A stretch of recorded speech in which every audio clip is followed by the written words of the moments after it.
The Rangers are heading to New York. We might call it the city of brotherly love, and you'll find out why soon. We're going to kick off the DLLS Rangers podcast. Come hang out.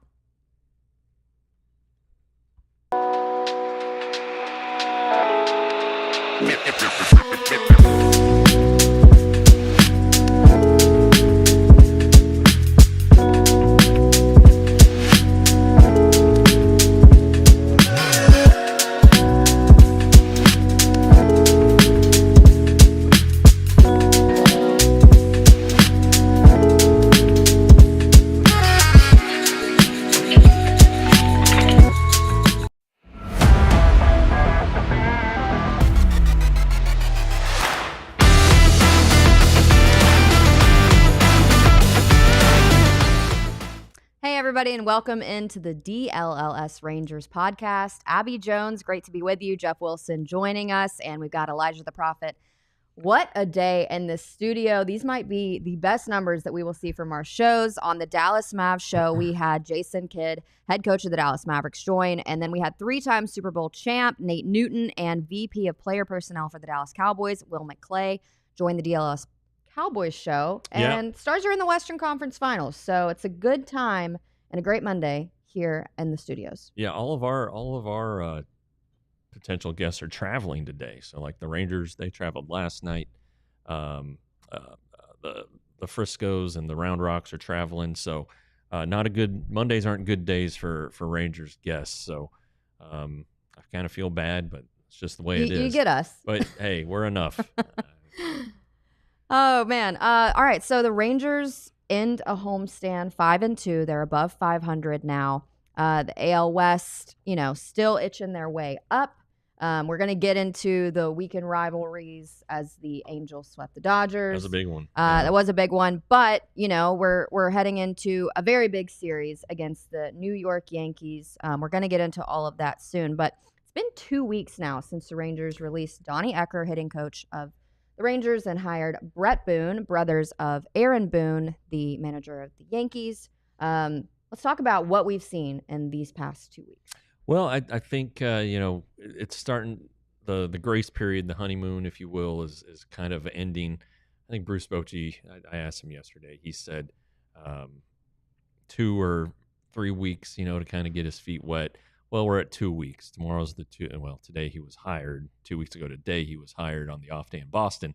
I think that you are seeing effects. The numbers are slightly better, but the confidence seems higher. The at-bats seem better. The contact seems to be harder. There's still some flaws. There's no question about it. I mean, there's still, Marcus Semien continues to struggle. But you've seen Jock Peterson show some signs of life, and Josh Young has really picked up the pace. So I think that collectively there's maybe a big sigh of relief, or some pressure, some weight taken off the shoulders of the hitters. And now as these individual conversations take place with Bret Boone, guys are getting little ideas and tweaks to their approach. Whatever it is, it's working. But that was something that Jonah Heim said, is sometimes you just need your approach to change a little bit. And it's a fresh perspective. A fresh perspective. Yeah. The Rangers are still, 2/3 of the hitting staff to open the season are still in place with Justin Veely and Seth Connor, and they're more analytics driven, which is cool, I guess. But there's no clash. It's not like Bret Boone saying, "Oh no, screw the analytics." They've had a good working relationship here to start. So I think that you're seeing progress. I definitely think there's been progress. Time and place were his exact words for the analytics side of baseball. What I like about him is, he didn't really come in guns a-blazing. He said, I just want to observe a lot. Right. So that's what he's been doing. Let's take a look at where the Rangers currently rank in Major League Baseball offensively across the board. All right, so the Rangers are 14th in home runs. Compared that to who we're going to see tomorrow. The Yankees, Aaron Judge, of course, has 15 of those home runs. Take a look at the batting average. Rangers are ranked 26th. On base percentage, 27th. Slugging, 26th. And OPS, 26th as well. So it's not going to be that overnight change that people want to see. But these numbers for the last 2 weeks, have been an improvement. Yeah, they have been. They have, and if you want to look at the last 2 weeks, we don't have a graphic, but I have the numbers written down. you have them for May, right? I have them more specifically to To Bret Bret Boone Boone only. era. 228 average, which is not great. 25th in the league. 302 on base. 22nd, which is an improvement. Slugging 18th, which is just below average, and then 5th in homers at 19. So they're doing a little more damage, I guess, with the balls that they are hitting. But again, leading into that, the Rangers had hit like 1 home run in 10 games. Yeah. The last 10 games of the Donnie Ecker era, they had 1 homer. Yeah. In 10 That's games. a problem. Yeah. So and again, at that point, I think the hitters were just completely flustered. Maybe nothing was getting through. They're all pressing. They all listen to their own hitting coaches that they have hired and on the payroll. So it's just kind of, I think it is starting to come around. The players feel like it's starting to come around. I think that's the biggest thing. You ask the hitters, hey, how's this offense doing? Now, Josh Young was very enthusiastic yesterday after the game about it. He was like, oh man, our at bats been so good. Yeah. And he's been very, very good. Quality at bats. Better at bats. Yeah, you know, they're not chasing as much. And you're seeing little things, and I've mentioned this before, like hitting the ball the other way. Hey, imagine that, and they have power to all fields, a lot of these guys, and they've shown it. Yeah. And so that means Bruce Bochy said they're not chasing as much. So they're able to hit their pitches or hit, pitches that are in the strike zone instead of swinging way off the plate. So that's one sign I think is good. Walks have been up. Marcus Semien has not been hitting, but he leads the team in walks. So it's not like he's an automatic out. It might feel that way. But there've been some 2-out hits.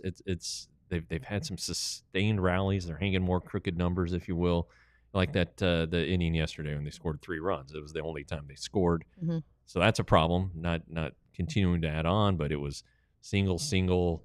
I think there are 3 singles, a sacrifice fly in there, a 2-out hit. So, just good baseball, good offensive baseball. So, as Wash always said, do what the game asks you to do. As Bruce Bochy says, you still have to play the game. Those are synonymous terms. Productive outs, all those things that make offense work. Mm-hmm. The Rangers, maybe not all of them, but the Rangers are doing them better than they were in the first month of the season. And 2 guys specifically, let's take a look. We're calling it just Josh Smith, Josh Young. These guys are leading the way for the Rangers in the month of May, producing quite a lot for these Texas Rangers. Do you have that graphic, Elijah? Here it comes. Boom. All right. So Josh Young actually tied 3rd overall in MLB with 5 home runs. Josh Smith, 11 RBI. Smith, and then majority of Young for the rest of the slash line. And that's for May, right? Yes. Yeah. And you'll take an 835 OPS. You look at these numbers. The Rangers, when they at the ballpark on the big scoreboard, they put the lineups up, and the number is the OPS. Yeah, it's not bad. It's not the batting average anymore. But you see, the big number's a lot prettier to look at. Yeah, but if you know anything about baseball, like a 660 OPS is well below average. Yeah. A lot of these guys are still digging out of early holes. I think Semien is still under 600. I think Wyatt Langford probably leads the team in OPS, and he's doing fine. His average is 246, I think it was, entering yesterday. So it's not like he's hitting the cover off the ball. He's kind of been a little sluggish since he came off the injured list, but he does hit the home runs. He killed that ball the other night, and he's still a threat when he's up at the plate. So I just think that this team offensively is trending the right way. Starting pitching continues to trend the right way, and I don't think it's a trend. I just think it's really, really good. Yeah, no. Now, the one issue now is the bullpen, and the Chris Martin thing is kind of looming. I'm sure he's at an area hospital right now getting an MRI. I'd imagine he didn't travel, but I don't know that for sure. Stay here, get the MRI, get the results later tonight. Probably won't get released to the public the media until tomorrow. So I would, again, we're anticipating Pretty an IL move drastic. Yeah. and maybe a substantial absence. I don't know.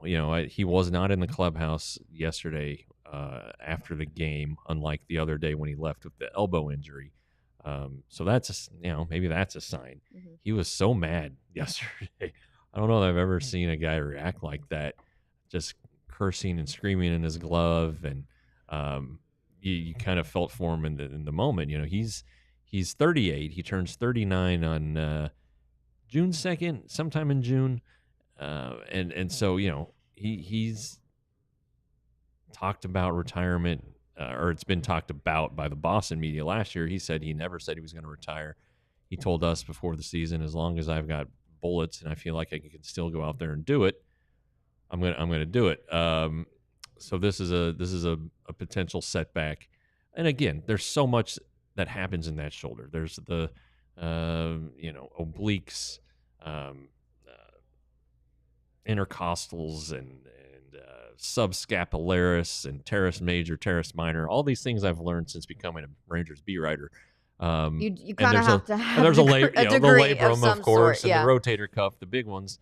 But it's there's so much that can go wrong there, and the issue is that if it's a tear, it's 6 weeks minimum.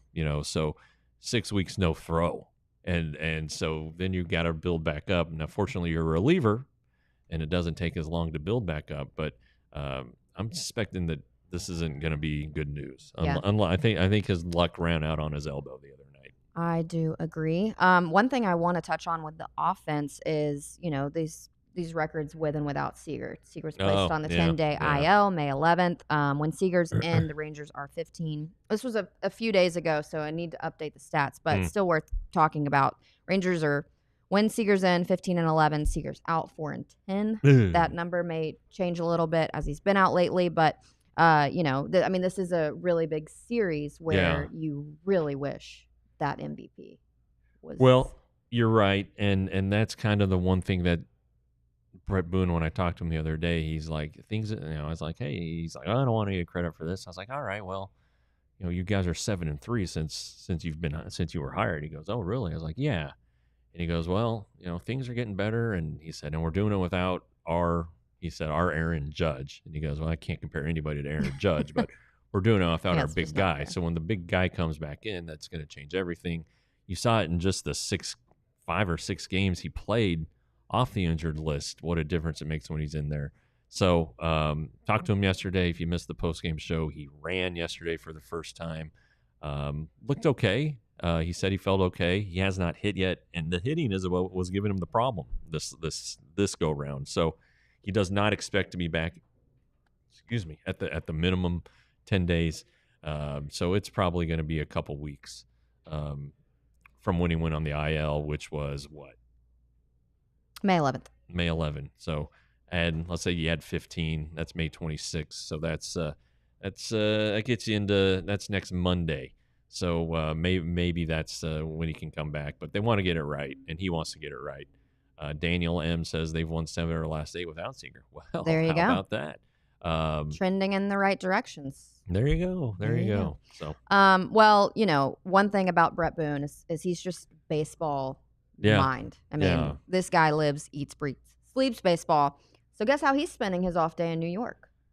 You told me, so but I don't want to ruin it. All right, he took a trip to the replay room at the commissioner's office. Oh, interesting. I wonder if he's going to go grab dinner with a little bro. Probably. I'm going to guess. Who do you think pays? Bret. I'm going to go with Bret. Bret's the older brother. Yeah, but he probably made more money in his career. I don't know. Maybe they have a. I don't know the rule on that. Maybe they have a company card. Maybe Bret can just put it on the Yankees tab. Maybe they have a company card. All right, a lot to get into. We're going to be previewing this Yankees series. They just wrapped up the rivalry Subway Series. A lot to talk about. But stick around on the DLLS Rangers podcast. First, we got to talk about some floors.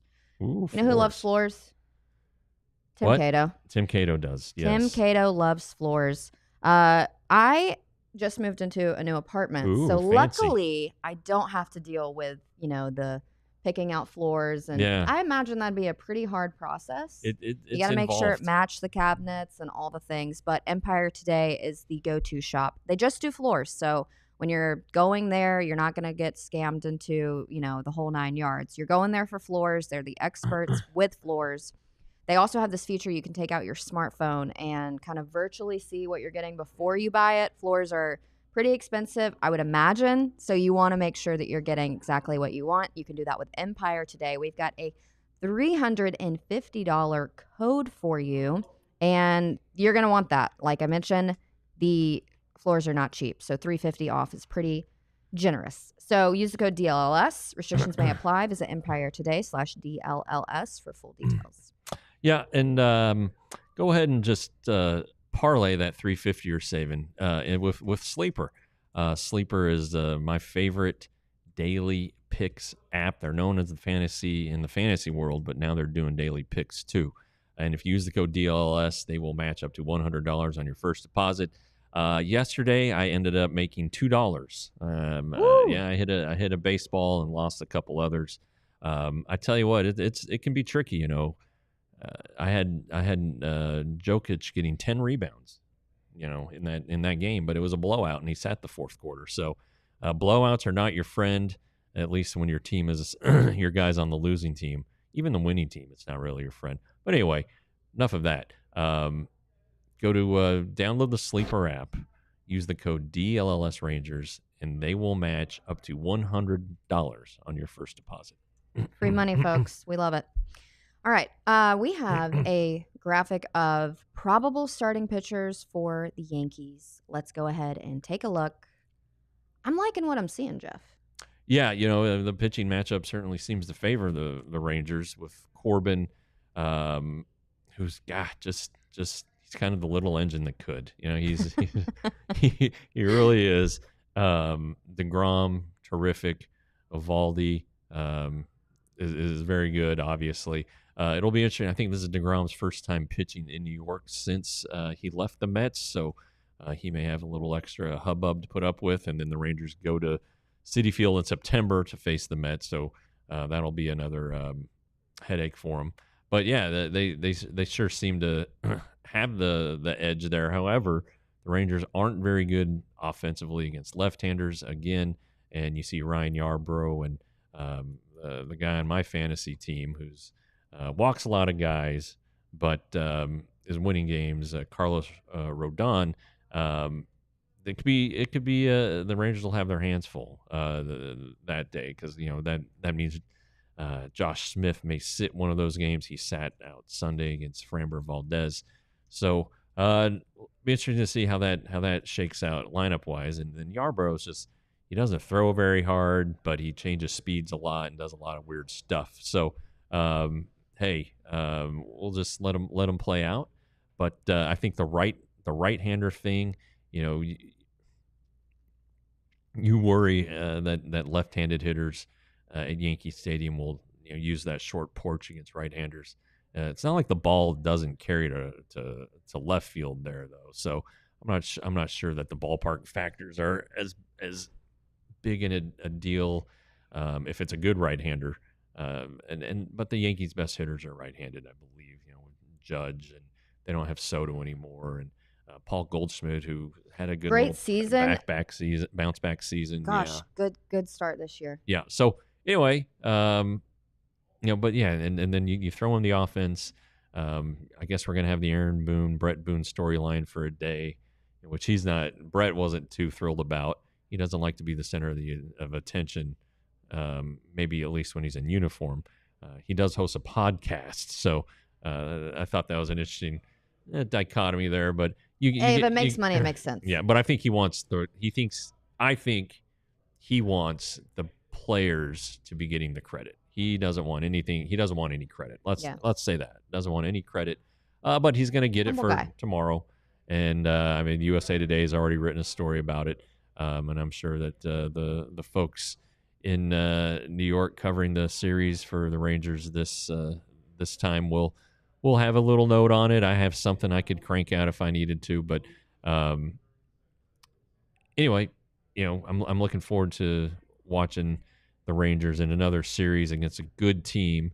They've played so many good teams this year, and see how they hold up now that they think the offense is going the right way. So that'll be the interesting one to see for me. Will the offense continue to produce? Because at this point the pitchers are. Exactly. I asked the chat, series predictions, getting a lot of 2 out of 3s. Patrick Corbin, this is all lifetime against the Yankees, 2-0 with a ERA of 2.3. Jacob deGrom is 2-4, 3.2 ERA in 7 appearances, and then Nathan Eovaldi split 5.5 with a 3.5, but 102 strikeouts in 22 appearances. Yeah, well, when you pitch for the Red Sox, you're going to face the Yankees a lot, and then the Mets with the Subway Series. Jacob had the opportunity to face them quite a bit. Patrick's, until this year, had always been a National League guy, so some interleague action, I guess, maybe early with the Diamondbacks and more recently with the Nationals, but pretty good numbers, and especially if one of those starts happened in the last couple of years and he was no good with the Nationals, so... More reason for optimism. The Rangers have the best ERA in baseball, 2.8. Yeah.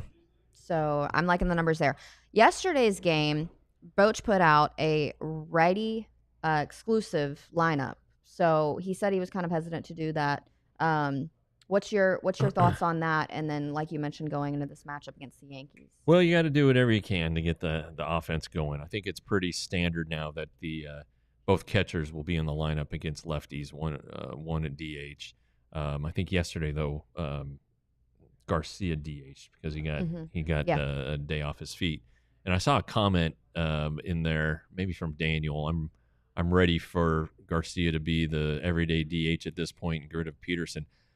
The Rangers don't win one of those games if they don't win the DeGrom start if Adolis Garcia is not in right field. The guy's having a really good defensive bounce back year. His legs are working like they normally do.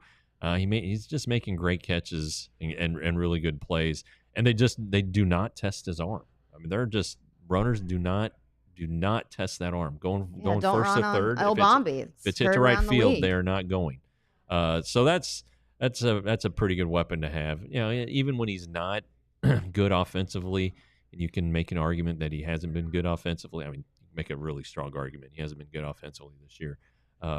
His defense adds value. Same thing with Semien. And I know Simeon's driving people crazy, but if you're not going to score a lot of runs, you got to get every out you can. Yeah. And Semien and Adolis definitely help with that.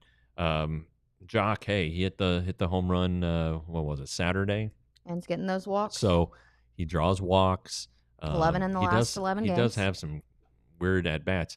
And I tell you what, the other night, I don't know if you saw me tweet this, Jock Peterson hit a foul ball into the writing press box. That's the first time that's happened. Is that ball going to the Hall of Fame? It should. The Rangers PR staff has it because it was hit right at them. But everybody was just stunned because it had never happened before. Ball had never been hit up there. And if we're above the broadcast we're in booths, Mars, which are very high. The broadcast booths are we very, are very in high. Mars. I like the point of view, though. You'll hear Eric Nadel complain about the broadcast booth height. At least we are, on the first base side, near home plate. There are some press boxes that are in right field. Anaheim, I'm looking straight at you. And left field, Toronto is in left field. It's a very nice press box, but it is not anywhere close to the clubhouses. And then who else? The White Sox. They're along the first base line and into shallow right field. But don't get me started on press boxes. The Rangers is just fine. It is a little high. I wish they had a stairwell, even though it would take probably twice as long to use the elevator. I wouldn't mind some stairs every once in a while. Well, we've gotten off subject. Yankee Stadium, very nice press box. Open air though, so when it rains and the wind's blowing, first rows are going to get wet. Maybe the coldest I've ever been covering a game was at Yankee Stadium. 2000, I don't know. Derek Holland was on the team. He took a shutout into the 7th, and Robinson Cano hit a 3-run homer off of him. and they ended up losing the game. But I was so cold. I actually went back and sat in the media room. It was just, I couldn't take it anymore. Well, Aaron Judge, Triple Crown watch? Yeah, what a player. I saw a tweet that during the Subway Series, I think it was the second game, he went 0 for 5, and the words were his batting average was down to 402. Yeah. It's at 401 after last night. Jeez. 15 homers, 41 RBI. What a guy. Yeah. It's Triple Crown watch, sure, but it's kind of Ted Williams watch. I mean, we've had guys go flirt with 400 later in the season, namely Gwynn and George Brett. Brett was 1980, I think. Tony Gwynn was not mid-90s, I want to say. Obviously, they fell short. So it's been, what was it, 41, 42 when Ted Williams hit 406. And the curious thing about that is that sacrifice flies, what are known as sacrifice flies today, counted as at-bats, whereas now they're plate appearances. And so if by today's scoring standards, he would have batted, I think, 419. So anyway, the guy was good. Hitting 300 is a lost art these days. So for Judge to be where he is, and it's not even close. Second place isn't even close to him in batting average. So what a player. Rangers will have their hands full with him. But even when he's hitting 400, that means he gets out 60% of the time. Well, he also walks a lot. But, in his at-bats, his on-base percentage, I think, is around 500. So you're going to see a lot of Aaron Judge on base this series, though maybe not with DeGrom and Eovaldi, who just don't walk guys. So we'll see how it shakes out. But always like the Yankee series. I guess I always go back to the 2010 ALCS, the games in Yankee Stadium. It was games 3, 4, and 5. Game 3, Derek Holland, probably maybe John Gray usurped him, but a critical relief appearance, maybe the most critical in Rangers postseason history, when he entered for Tommy Hunter and kind of quieted the Rangers while Benji Molina hit a 3-run homer to put the Rangers in the lead. And then the next night, Cliff Lee was it might be one of the best games I've seen pitched with my own eyes. Just dominated, absolutely dominated. Josh Hamilton hit 2 home runs in the game. It was like 9-0, wiped them out, went ahead 3-1. Next afternoon, CJ Wilson spit the bit, so they had to come home to clinch. But I'll never forget those games. For like nostalgia, are you like a Fenway guy or Wrigley or Yankee Stadium? What's your? It's not this Yankee Stadium. It's cool and yeah, it's Yankee Stadium. It's super nice, but it doesn't have the charm, if you will, of the others. I like to look at Wrigley Field. I don't like to cover a game there. Small. Fenway, they've kind of kept up with the times better than Wrigley has. So I'm more of a Fenway guy. I think if I had to pick one of those 3, I would definitely go with Fenway. Well, we were talking about dad's strength too for Corey Seager when he gets back in, but Aaron Judge as well. Just circling back there, and he's on a mission because last World Series he was mad. Yeah, he didn't play very good. With Soto leaving, I think that ignited even more of a fire in him. Maybe the money thing, but I want to go out and show you made the wrong decision. I watched this big breakdown on MLB Network about how he's, he wasn't pitched to a lot in the World Series and how he's, for him to have a better season than he did last year is mind-boggling, but he's on pace for that. Yeah. This guy's a monster. And he's the best player in our league. The National League has Ohtani, who's throwing bullpen sessions and is going to start pitching at some point this year. But I think right now, just based on the offense, I think I take Judge. I really Judge, do. absolutely. Yeah. So absolutely, there's a comparison. Yeah, I'm taking Judge all day long. All right. Except this weekend. Prefer to not take Judge this weekend. All right. Well, coming up next, we are going to be wrapping up things around the league, and then we have questions and answers for you guys. Submit them. We're going to get into them in the 4th segment. So let me tell you about LinkedIn. If you're looking for a job, LinkedIn is the place to go. You can post a job. Post your job, or you can pay to promote it, but it's going to get qualified candidates for you. LinkedIn has 72% of people using it say that they help them find high quality candidates. It kind of takes the guesswork out of the hiring process. Hiring somebody can be probably a headache. You don't know who you're getting, and I imagine that people lie a lot on their resumes. Yeah. Well, I mean, even professional coaches have been caught lying on their resumes and fired immediately. There you go. So you're going to take the guesswork out of that. 2.5 million small businesses use LinkedIn for hiring, so you can find your next great hire on LinkedIn today. Post your job for free, linkedin.com, and terms and conditions may apply. Always, you got to look out for those terms and conditions. But one thing that I'm not good with, I lean heavily on Mrs. Wilson for this, is managing our money. And Monarch Money will definitely help you. Well, because you spend it on Sleeper. That. I do. I do spend it on Sleeper. Although I'm ahead. You're in the positive, so you're fine for now. I made my initial deposit, and I haven't looked back. But finances can be messy. They can be confusing, especially when you have kids and you want to save for colleges and you want to pay for youth sports and all that stuff. Monarch Money acts like your personal CFO, giving you the full visibility and control so you can stop earning and start growing. It's more than your average budgeting app. Monarch Money is complete financial command center for your accounts and investments. It's tough, job markets, and especially in journalism. There can be some changes, and you need to be prepared for those. And Monarch Money is going to help you out with all that. So start managing your finances to build the life you actually want. The finance tool people actually love. Join over 1 million households named the Wall Street Journal's best budgeting app of 2025. Get control over your finances with Monarch Money. Use the code DLLS at monarchmoney.com in your browser for half off the first year. It's 50% off if you use the code DLLS. Yep. Good deal. All right, so let's talk about the umps. The last few games. Oh. That Rocky series was horrible. The Astros series, the Tiger great. series Tiger was very series, bad. Tiger atrocious. Series would be the worst of the last three series for the Rangers as far as the umpiring. I tweeted this, and you tweeted something else yesterday too when Joe Espada got Let's take a look tossed. at the pitch. So, I mean, it was both ways. Nick Marley was bad both ways.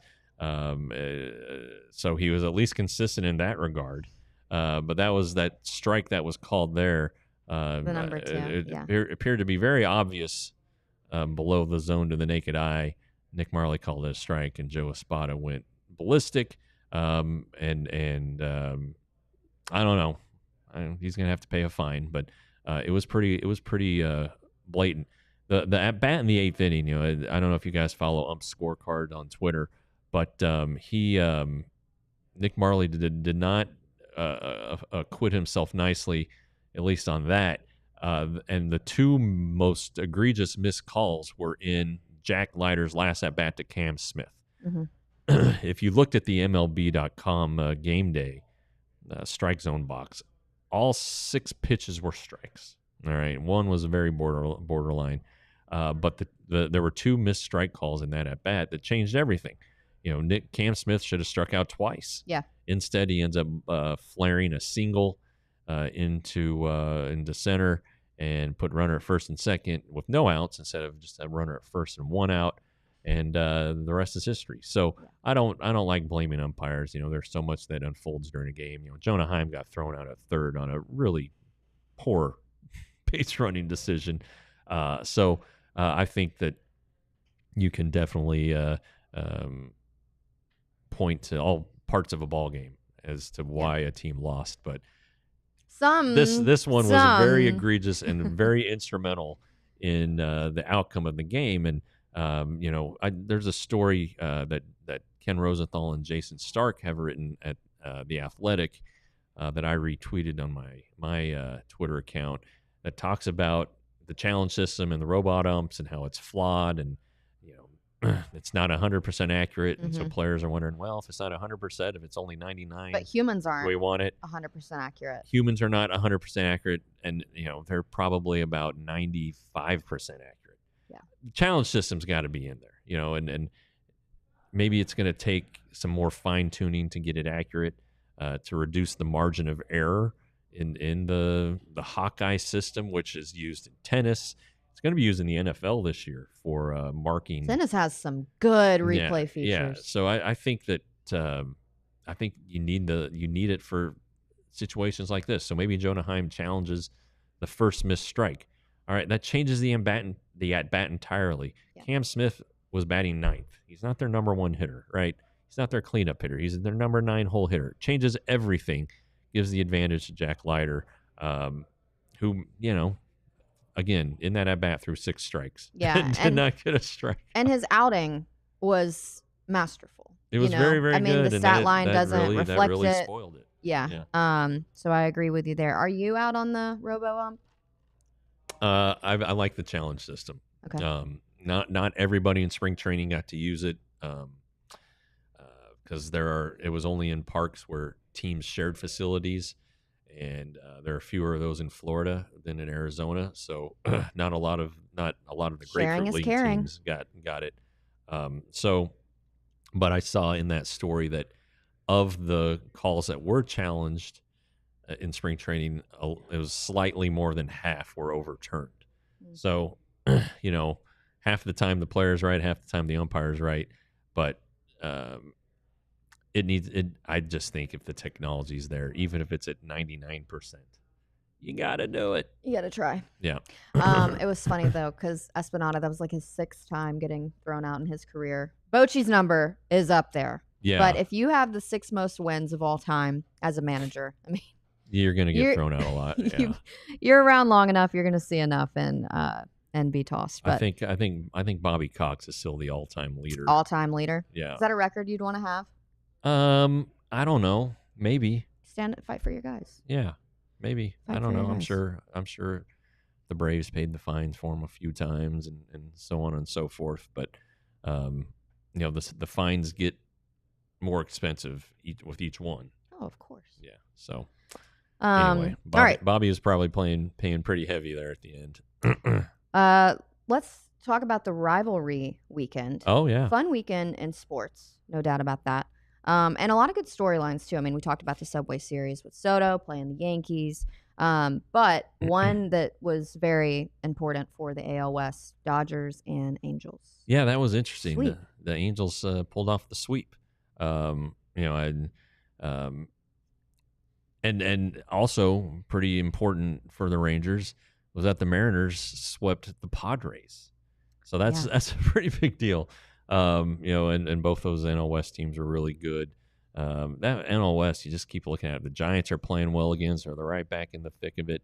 The Diamondbacks they struggled actually against the Rockies. At least their pitching staff did. I think they won 2 of the 3 games, but they ended up giving up a ton of runs. Merrill Kelly was pretty good yesterday though, but Zach Gallen was terrible Saturday. He's having some issues this season. Not good timing either, because I think he's a free agent after this year. But to see the Mariners sweep the Padres, that's kind of a blow for the Rangers and all the other West teams, because now the margin's 2.5 games. But it is fun. The A's and the Giants no longer across the bay from each other, which sucks. But Wilmer Flores, he hit 3 home runs the other night, and he was asked afterward about playing in the ballpark there in Sacramento, the minor league park, and he said, "Oh, we always have a good time when we play at Oakland." Mm-hmm. And somebody corrected him, and he goes, "No, they're always going to be Oakland for me." So that's kind of nice. But him and Rads apparently. Yeah, well, I mean, it's hard. Dave Raymond said it once. Yeah. And, it's just you're just so used to it after all these years. It's like the Guardians Indians thing. I still have to catch myself from saying Indians. And the Redskins Commanders have no chance. I'm always going to say Redskins. I just can't get over it. So, but yeah, it is a kind of a fun weekend in baseball. Now, are the Mariners and Padres true rivals? Hell no, they're not.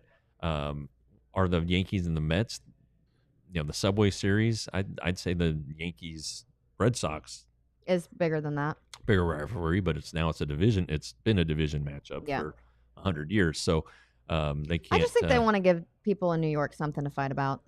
Maybe, yeah, and maybe it's for the Mets. Maybe it's more for the Mets fans. To be honest, yeah. That's probably valid. But then the Nationals and the Orioles, neither team worth a squat really right now.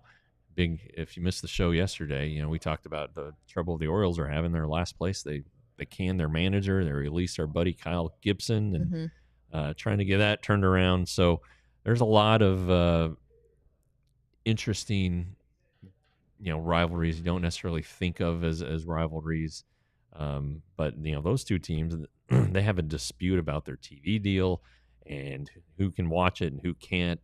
And they're not very far apart either. I mean, I I took an Uber once from Baltimore to DC. It was 2018 because the All-Star game was in DC, and I was going to cover the All-Star game, and I just dropped my car off and took an Uber, and it was very reasonably priced. I don't know what it'd be today, but it wasn't that expensive. It was cheaper than it would have been to like drop my car off at the national airport there in DC and then commute to my hotel. So anyway, I don't know what the point of that story is. They're very close. They're a lot closer than you thought. Oh yeah, and then Gallagher champ, Boston Atlanta rivalry. True, in air quotes, he says, but it was the Boston Braves once. Yes. So that's got to be it, right?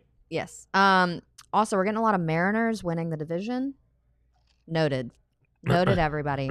Tigers. They're 2 games ahead of the Dodgers and Mets for the best record in Major League Baseball. They're going to visit the Cardinals, who are undefeated in their last 7 series, and they moved within 2 games of the NL Central lead. Yeah. It's early in the season, but what are you thinking about Tigers Dodgers World Series? Well, I think the AL is wide open. I really do. I think if the Rangers can get there with DeGrom, Eovaldi, Malley, that's 3 really good pitchers that I don't know if I'd want to face in a short series. If the Tigers are countering with Skubal, all right, that's really good. Mm-hmm. But then it's different year than last year, though. Yeah, but still, he's going to be really good. But right, then who else? Flaherty. I'll take my chances against Flaherty. Yankees, with Rodon, Max Fried, who's having the sensational start this season. I guess it's lucky the Rangers are missing him. But those 2 could be pretty good, and I don't know who's going to emerge as their 3rd starter, but they're going to get the Rookie of the Year back at some point. Gil is how it's pronounced, Gil. Gil, Luis Gil. He'll be back probably in July. So I don't know. A lot of pitching chaos. Yeah. And then the Mariners, if they get Logan Gilbert back healthy and can go with I don't know, whoever they want to pick out of that rotation. As long as they're healthy, they're dealing with some injuries too. Mm-hmm. Padres are going to get Yu Darvish back. He's on a rehab assignment right now, so that might give the Dodgers some problems because the Dodgers, their pitching staff's beat up. They're beat up right now, and Kirby Yates just went on the injured list. I proposed a fun question in the chat. Everyone healthy, what's your starting rotation for the Rangers? Oh yeah, I was wondering what all those answers were. We got a DeGrom, Evo, Malley, Corbin, Leiter. Yeah, right now I would probably sub out Bradford and Corbin. I just think that Bradford. I know I'm kind of splitting hairs here. He just seems like he's. I don't know. That's a tough one. I don't know. Let's go with the 4 right-handers, and then I can't choose between the lefty. If I have to choose, I'll stick with Corbin because I think that Corbin would be this internal a better battle starter than a better reliever, and I think Bradford would be a better reliever than a better starter. So that's my answer. There you have it. All right. Well, we are going to keep chit-chatting. We're questions and answers off day, so we want to talk to you guys. Let us know any questions that you have. We'll answer them next on the DLLS Rangers podcast. Yeah. Well, like I mentioned, I mean, what a great day here. Yeah, spectacular day. And I don't know what you guys were, if you guys were able to catch the Mavs show, but toward the end of Jason Kidd's appearance, he said he wanted a DLLS hat and a DLLS shirt. Well, And I think that you people, if you don't have Yeah. your stuff yet, you need to get a DLLS shirt. The hats are coming. The hats, we're working on the hats. They're getting closer. Jeff will be the first to I'll know have about a hat. everyone. Everyone I'll have. I love this Hall of Fame hat that I got last year at the Hall of Fame before the Adrian Beltre party because I needed a hat that matched my suit. But anyway, store.allcitynetwork.com. That's where you get your merch. I am wearing the For the Love of Texas shirt. Actually, I have two of these thanks to my wife and I failing to communicate, and that's fine. I wear them both. They're comfortable. I've worked out in one before. I've slept in them. I've done just about everything you can do in these shirts, and I love them. And again, I have 15 of them. So stored at allcitynetwork.com. John Moore he got his Die Hard. John Moore shirt got today. one today. Yep, he sure did. Well, go ahead and while you're there, be a diehard. Yeah, you gotta get the free shirt. If you do the math, what is the math on that? Well, the shirts are $35, and you're getting it for free. And so then you're doing you subtract 35, and the membership is like $34.99. They have all these deals all the time too. Yeah. But no, you want to be a diehard because we do have events. We had a golf event that got delayed, rescheduled. Yep. Would have been fun. You could have went and played with Jeff Wilson. That's right. It was available. I'm fun to play with. Not a bad price. You just curse a lot on the field. Yeah. Well, you curse a lot on here too. I do curse. But go ahead and become a diehard. All right. So off day. So we wanted to ask some questions. I took it to Twitter first. Fun question. I kind of want to ask right now. How many relievers do you trust with a lead in the playoffs right now, and how many relief pitchers would you trade for at the deadline? Man,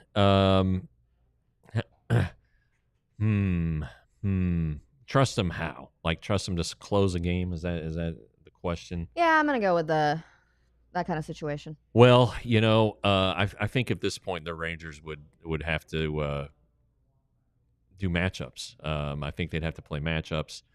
Garcia, I've said it many times. I don't care for the left-handed closer, but he definitely has a battle plan against lefties and righties. That's different. He pitches them differently, and he's had success so far.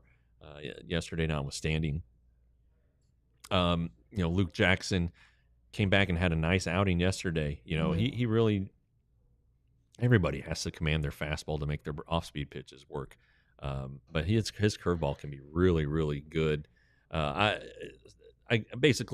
think what the question is getting to: would I like the Rangers to acquire a true closer? Right. The answer is yes. Yes. Definitely a very strong yes. I don't know that who's going to be available. With the Cardinals playing so well. Ryan Helsley seems like he may not be available, and that's a big deal. So they'll find somebody, and it may not be. Remember in 2015, the Rangers got two relievers at the deadline, Jake Diekman and Sam Dyson, and they ended up they completely changed the face of that bullpen. They were setup guys. Sean Tolleson was the closer, but if it got to the seventh inning, the Rangers were really, really good. So right now, if Martin is healthy, I trust Martin. I probably trust Martin most of all. A healthy Martin. Beyond that, though, for a playoff atmosphere that you guys are talking about, Jackson has postseason experience. Armstrong does. Garcia does not. Webb has some because Mitch Garver hit a grand slam against him. So anyway, I don't know. I don't know that I trust a lot of them, if I'm being perfectly honest. Well, that's why we're here. There you go. Another question. I think you'll like this one. Do you think we have any offensive prospects who could step up and make a real impact? Or is it more likely to trade for an at-bat? If we make a trade, who would it be for? Yeah, I don't want to put Sebastian Walcott in the major leagues at this point, but he's really holding his own as a 19-year-old. Yeah. 19 in Frisco. And, you look at the numbers and just across the board, you're thinking, this guy's really 19. Yeah. And it's getting better too, and it's going to get better. I know they've moved Osuna up to Round Rock, and I think he's done okay there. It's too small of a sample size to declare if he's ready or not. But the Rangers loved him this spring. Foscue has been nice down there. Krim's been nice out there, but it just hasn't translated for Foscue at this level. And it didn't translate for Krim. Now maybe it will the next time. I don't know, but I don't know that there is an impact bat at AAA or AA. I like what Sam Haggerty's done lately. Sam Haggerty's been really, really, really good. Yeah, but I don't know that I don't know that there's an Evan Carter right now, like the 23 Evan Carter. I don't know if there's a 23 Evan Carter. And he basically came from AA. He spent like 2 weeks at AAA, and they called him up. Maybe that happens. Maybe Walcott gets hot, and maybe they're like, we can't live without this guy. But where are you going to play him? Yeah, because he's a shortstop. All right, you're not going to move Corey Seager out.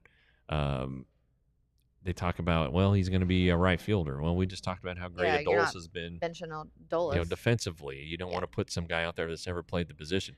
So I don't know. That's a tough one.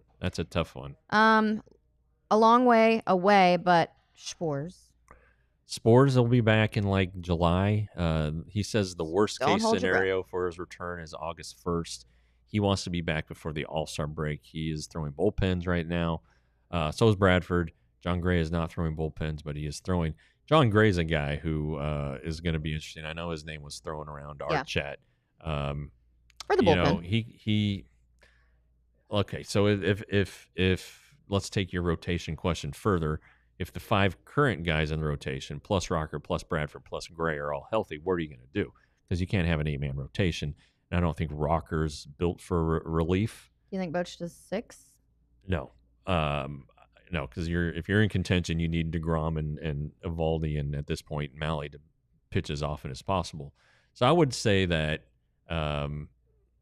Gray becomes just this unbelievable relief option. We talked to Boch about it. Especially if Martin's hurt, especially if somebody else gets hurt, especially if these guys start splitting the middle a little bit. He becomes an intriguing option. Well, we talked to Boch about it at winter meetings. Yeah. And he wasn't opposed. And John Gray's not opposed to it, even though he's going into free agency. I mean, he would rather start, but, it's easier on the body. And we know that man's list of injuries. The body doesn't work. Quite long. The arm works. All of his other injuries, well, except when they're broken, but all of his other injuries haven't necessarily been forearm and shoulder. It's been leg, knee. He got hit by a line drive once in the forearm that cost him a start or two. This thing with the broken hand. Gallagher champ, we can put Gray in the bullpen and get him back sooner. That's entirely correct. So that's something else to think about. And then Daniel, what about David Bednar? Pirates are in rebuild mode. He's been terrible. They optioned him to the minor leagues at one point early in the season. Maybe it's a change of scenery scenario for him, but I don't know that he's better than any of the Rangers right now. And somebody else had mentioned on Twitter, Craig Kimbrell, who's in with the Braves, or he's in AAA. He's pitching really, really well. I don't know. Maybe you never know. These closers will go through highs and lows. It was not a good year for Kimbrell last year, but maybe he thinks he's figured something out. Question from Joseph, wondering what role Wynn can step into if he continues to do well. Well, it depends on the opportunities. But for him he has to get big league opportunities and excel in those. And then we shouldn't forget about Emiliano Teodo, who is back with Round Rock after being shut down with some shoulder fatigue. He needs a couple more outings, I think, before the Rangers consider him. But he could be like this week. It could happen this week that he gets in the work they want to see. Mm-hmm. He's got to throw strikes, though. That's the big thing with him. He's got to throw strikes.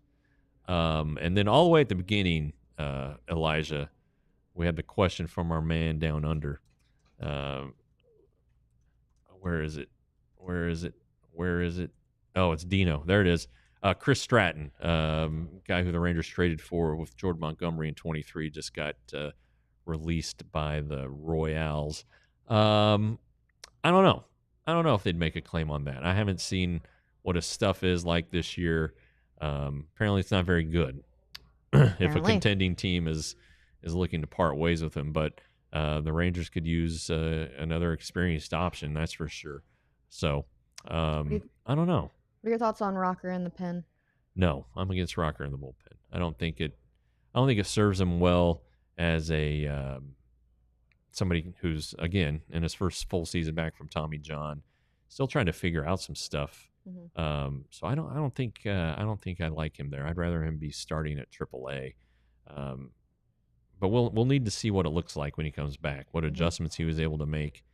He's doing how many rehab starts? Well, it's multiple. Yeah. It's going to be more than one. I think it'll end up being 3. But you never know what happens. Somebody might need to go on the injured list, and he might be their best option. And they might have to go short and let him finish his rehab in the majors or his building in the majors. So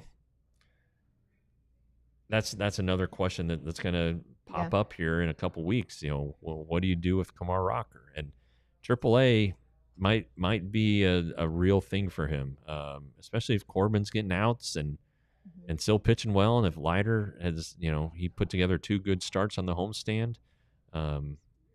So there you go. One large scoop is asking, is the Rangers closer in the organization right now?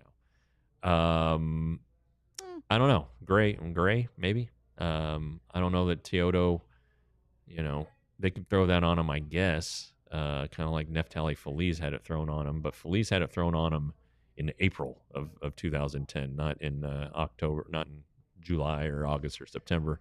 And then my favorite, when we had Andrew Chafin, he used to always walk around in a shirt that says "failed starter." Yeah, and I was like, it's great merchandise. One, and then Skylar Hales. I don't know if we want to talk about him, but AA throws 100, was in big league camp. Participated in that no-hitter last week, got the last outs there. And I tell you what, Cole Drake, I know he was on the weekly show. He's our last guest on the weekly show. That guy can pitch, man, and he's been really good.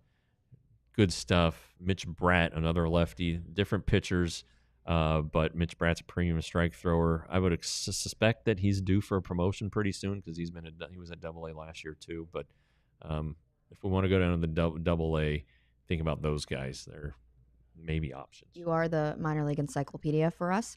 One thing not asked in the chat, but I think people do just have a lot to say about Semien because he gets paid XYZ, all these things.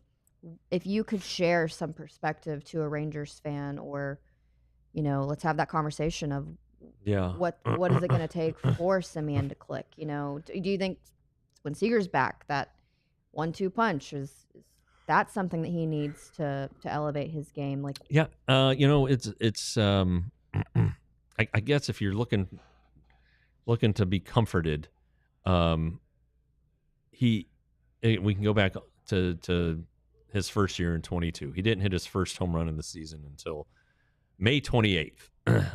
He had started to hit in May, more so than he's hitting now, but he didn't show the power until he hit that home run. So maybe he's on the same path. Maybe something's about to click. He's about to heat up and get going. He has been drawing walks, so that would be an indication that he's not chasing as much as he was early on. And if he's gonna lay off that slider and force pitchers to throw him strikes, then he's gonna do better. He had a hit yesterday. A solid single, but came up empty in a spot early on where the Rangers could have used the hit to get a run home with 2 outs. So it's still not there, obviously. The 170 whatever average tells you that. But if you want to go back in his personal history, go to 22 and kind of look at what he did after May, and maybe you can start to feel a little bit better about what's ahead. Proposed a question in the chat. Who is your MVP of the Rangers so far this season? And we had one large scoop of love. Nasty Nate is the MVP so far. Also, he should be more in the conversation of a Cy Young. They're doing rankings. I think he will be. Yeah, they're doing rankings, and he's getting his way up there. But Daniel said DeGrom on the pitching side, Langford on the offensive side. Josh Smith, MVP so far. I think it's Josh Smith. Can't disagree with that. He's hitting. He hits for some power. He steals bases. He plays all over the field. Is that that's my MVP? Your MVP? Yeah, I think so. And then I would actually cast a vote for Tyler Mahle because it's been unexpected. We are carrying the conversation into overtime. Thank you for watching the DLLS Rangers podcast. If you want to come hang out, just stick around on YouTube. All right. Yeah. So biggest surprise would be Corbin or Mahle, I think. Oh, biggest surprise. We should do superlative. Who's the best rookie? Do they have any rookies? I mean, I don't think they even have any rookies, do they? I'm trying to think. I think Garcia's very young. Am I just overlooking somebody completely obvious here and I feel like an idiot when they pointed out in the chat a rookie? I just don't think they have any. My brain's. I guess Cole Winn with 2 scoreless innings. I don't know. I don't know. Because Carter's not a rookie. And Carter's not a rookie. Yeah. So. And that's my favorite topic of conversation of Wyatt Langford's playing time versus Evan Carter. Yeah. If the Rangers call up Osuna, who would play center field between Osuna and Langford? I think Osuna would. I think they really like Langford in left. They don't want to have him worry about something else. Not that he would worry. I don't think the guy worries about anything, but they like the idea of him just being in one spot and doing everything he can at the plate. So that's how I would answer that one. I don't think, but I don't know. This Haggerty is showing pretty well in center field. I've liked what I've seen. And now you have Pilar healthy again. Mm-hmm. Is Leiter still a rookie technically? Yes, Gallagher champ. There you go. There's your Rangers rookie of the year. I was thinking only position players. Well, then I guess I went to win. Rocker's still a rookie. So Leiter, then Rocker, then Cole Winn. Then we'll go Cole Winn for his one outing. I do want to see Osuna play more at AAA. I mean, everybody got excited about him at AA or at spring training when it's like really, really hard to evaluate players. He did great at AA after a slow start. I'm not saying he's not a good player, but I don't know that he needs to be in the major leagues right now. Maybe in August, maybe when rosters expand in September, maybe if there's a key injury to an outfielder, maybe at that point you do it. But even then, I think he only platoons.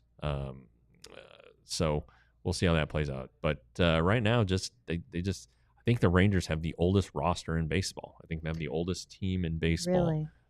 Even with showing on the injuries. Even with Carter at 23 and Leiter at 25 and Rocker at 25 or 26. I think there's and Langford's only 23. So, they've got a real young. They have some young players, but you go and look at the older guys. DeGrom's 36, Eovaldi's 36, Martin's going to be 39. Jacob Webb's not young. Seager's 30. Simeon's 35. Evo's 35.